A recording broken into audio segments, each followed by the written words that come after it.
Hello friends, welcome to audio settings and tech. మనకు ఈ audio rush board వచ్చేసి power supply problem ఉన్నది.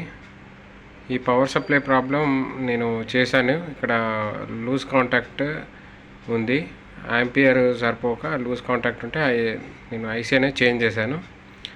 So ఈ ఆడియో రష్ బోర్డ్ వచ్చేసి మనకు వెస్ట్ గోదావరి నుంచి మనకు పంపించారు ఏడుకొండల్ గారు. ఇతను హైదరాబాద్ విజిట్ చేయడానికి మనకు నిన్న శనివారం వెస్ట్ గోదావరి నుంచి హైదరాబాద్కి వచ్చారు. వాళ్ళ బ్రదర్ వాళ్ళ ఇంటికి వచ్చి కొంచెం ప్లేసెస్ విజిట్ చేయడానికి వచ్చాడు. ఎట్ ద సేమ్ టైం మనకు కూడా ఈ బోర్డు ఇచ్చినట్టు ఉంటుందని తీసుకొచ్చి మనకు నిన్న ఉప్పల్లో నాకు హ్యాండ్ ఓవర్ చేశాడు. సో బోర్డు అయితే నేను రిపేర్ చేశాను. సౌండ్ చక్కగానే పనిచేస్తుంది, ఇన్పుట్ కూడా బాగానే పనిచేస్తుంది, సిగ్నల్స్ కూడా ఆడియో సిగ్నల్స్ కూడా బాగానే పనిచేస్తుంది. చూడొచ్చు ఇక్కడ ట్రాక్లు అనేది మిస్ అయిపోయినాయి. సో దీన్ని అడ్జస్ట్ చేసి మనం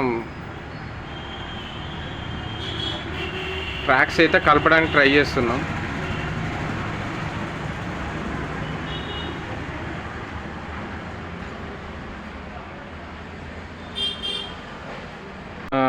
మనకి బోర్డు అంతా కరెక్ట్ పనిచేస్తే నాకు ఒక మాడిఫైడ్ ఆడియో రష్ అంటే గెయినర్ను ఎస్ఎంపిఎస్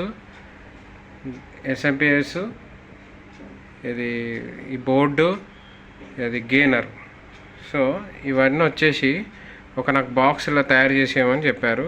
బాక్స్ అయితే నేను ఈ విధంగా ఉంటుంది, మా ఫ్రంట్ ప్యానల్ ఇదే ఉంటుంది.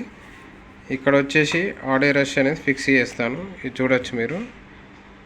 ఇక్కడ వచ్చి ఎస్ఎంపిఎస్ ఫిట్ చేస్తాను.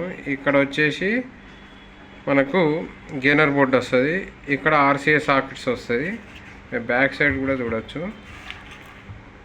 సో ఈ RCA socket FL sub center FR SL. So ఇది పవర్ ఫ్యాన్ కూడా పెట్టుకోవచ్చు, కానీ ఫ్యాన్ అంత అవసరం లేదు దీనికి. ఇక్కడ మెయిన్స్ కార్డ్ వస్తుంది.